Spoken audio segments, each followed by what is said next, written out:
Les guerriers de la Death Watch sont perçus comme l'élite de l'élite, car par bien des aspects, ils surclassent les Space Marines des autres chapitres. Tout comme les membres de l'Adeptus Astartes sont recrutés parmi les guerriers les plus prometteurs de l'humanité. Ce chapitre se compose uniquement des plus talentueux et redoutables Space Marines, faisant de lui une force incomparable.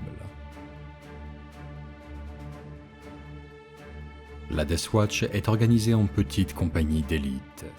Toutefois, ces effectifs ne sont pas recrutés sur un unique monde chapitral, ni sur des planètes riches en réserves génétiques de qualité. L'organisation se compose de Space Marines en provenance d'autres chapitres, qui ont juré de payer une dîme en soldats à la guerre interminable contre les extraterrestres. Ces rangs ne comportent que des héros, car chacun d'eux a déjà prouvé qu'il était un chasseur de Xenos accompli avant même d'avoir entamé son entraînement au sein de la Death Watch. Un frère de bataille qui s'illustre par sa combativité ou son ingéniosité face aux extraterrestres sera immanquablement remarqué par les officiers de son chapitre. Il convient généralement que son capitaine se porte garant de son expertise, que son apothicaire atteste de ses aptitudes physiques irréprochables, et que son chapelain juge de la force de son caractère et de la pureté de son âme. Si les trois officiers s'accordent, le maître de chapitre est alors consulté, et s'il donne son approbation, le sort de la potentielle recrue est scellé. Bien qu'il puisse se dérouler des années avant que cette recrue ne rejoigne effectivement la Death Watch pour assurer la longue veille, elle deviendra l'un des plus éminents défenseurs de l'Imperium, dédiant chaque instant d'éveil à un unique but, l'éradication des ennemis Xenos. La plupart des chapitres de l'Imperium ne détachent des frères auprès de la Death Watch qu'après une cérémonie pour marquer leur départ. Les Ultramarines réunissent autant de membres que possible de la compagnie du frère élu, qui le salutent une dernière fois, alors qu'il monte à bord du Thunderhawk noir qui l'emmène vers sa nouvelle vie. Les Dark Angels ne le laissent partir qu'après lui avoir fait renouveler son allégeance au chapitre, lui rappelant qu'il ne doit jamais révéler certaines vérités cachées. Mais pour tous les chapitres, il s'agit d'un instant solennel. Chacun sait qu'il y a de fortes chances de ne jamais revoir ce frère qui s'en va. Il s'envole vers quelque étoile lointaine, rejoindre le front d'une guerre inconnue.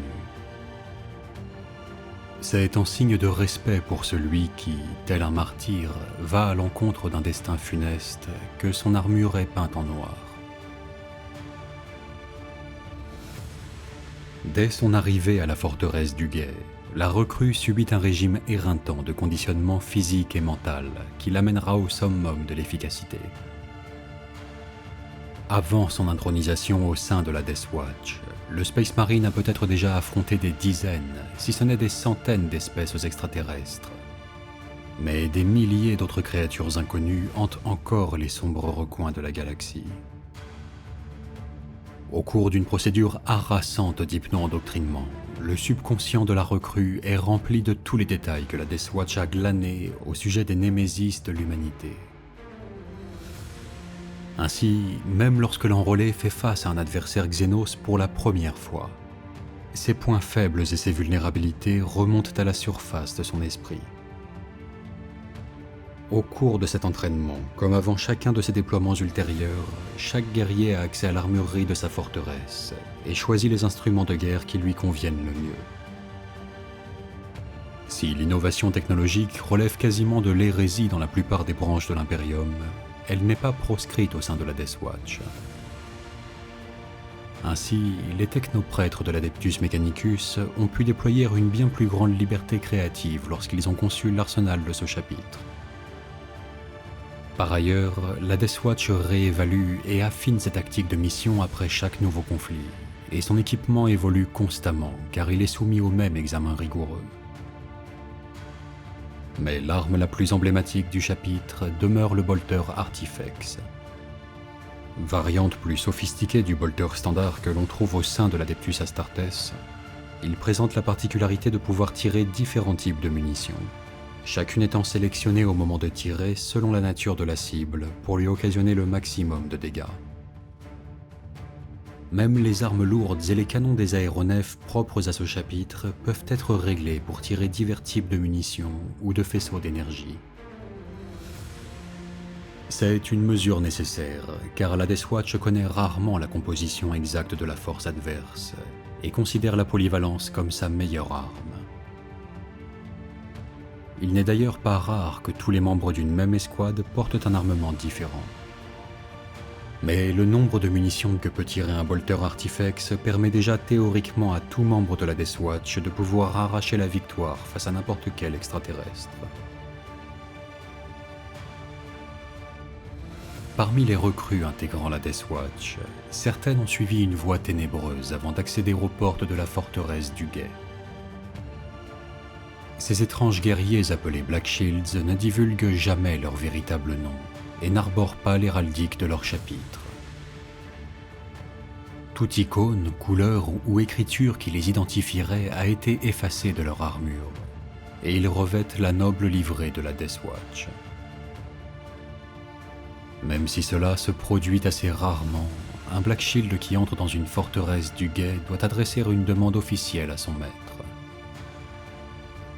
Celui qui préside à la longue veille a le droit de les conduire, mais l'habileté d'un Space Marine expérimenté a tant de valeur, et la lutte contre le Xénos est si désespérée que cela n'arrive pratiquement jamais. Ce qui a conduit le guerrier à faire ce choix drastique restera un mystère, et au sein de la Deathwatch, il subsistera un accord tacite sur le fait que la question ne sera jamais posée. Il peut s'agir de l'ultime représentant d'un chapitre détruit au champ d'honneur, du dernier membre loyaliste d'un chapitre renégat, ou encore d'un de ces individus légendaires perdus dans les limbes du temps et qui serait exécuté sur le champ si sa précédente allégeance était révélée. Mais quelles que soient ses origines, l'austérité d'un Black Shield n'est égalée que par son désir de prouver sa loyauté envers l'Imperium.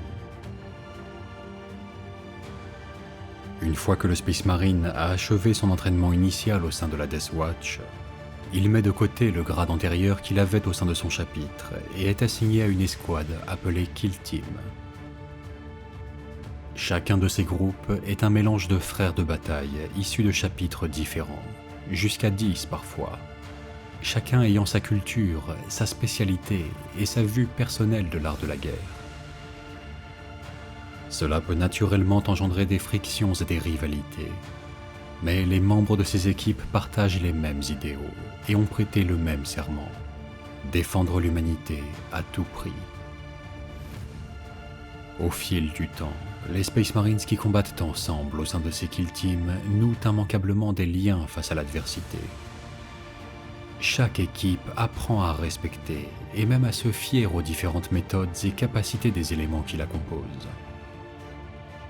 C'est une Kill Team forgée en une arme bien supérieure à la simple somme de ses composants qui plonge dans le creuset de la bataille. Comme le savent les armuriers, les meilleures lames sont faites d'alliages qui doivent être pliées, martelées et trempées avant d'être considérées comme des chefs-d'œuvre. Il en va de même pour les Kill Teams de la Deathwatch. Chaque escouade est semblable à une épée unique et exceptionnelle, dont le fil a été affûté si finement qu'elle peut décapiter un empire Xénos d'un seul coup bien placé.